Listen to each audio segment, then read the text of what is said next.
শুরু হয়ে গেছে প্রচন্ড ঝড়, আর এই ঝড় থেকে কৃষকরা তাদের গ্রিন হাউসকে বাঁচানোর জন্য আপ্রাণ চেষ্টা করতেছে। চলেন দেখে আসি কি পরিমাণে ঝড় শুরু হয়ে গেছে। গাছ ভেঙে ফেলতেছে, একটা মানুষকে দূরে সরে নিয়ে যাচ্ছে। এত পরিমাণে ঝড়, এত পরিমাণে বাতাস, বাতাসের বেগ অনেক বেশি, শিলা পড়তেছে। এখন এমতো অবস্থায়ও কৃষকরা তার যে ফসল গ্রিন হাউস, সেই গ্রিন হাউসকে রক্ষায় চেষ্টা করতেছে। এই যে দেখেন, একটা মানুষকে সহ টেনে নিয়ে যাচ্ছে, কি পরিমাণে ঝড় তাহলে!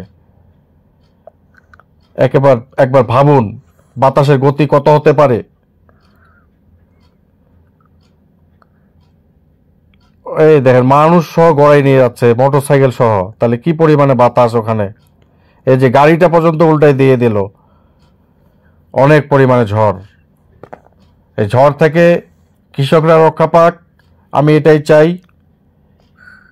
কারণ কৃষক বাঁচলেই দেশ বাঁচবে, কৃষক বাঁচলেই এই পৃথিবী বাঁচবে। সবাই ভালো থাকবেন, ধন্যবাদ।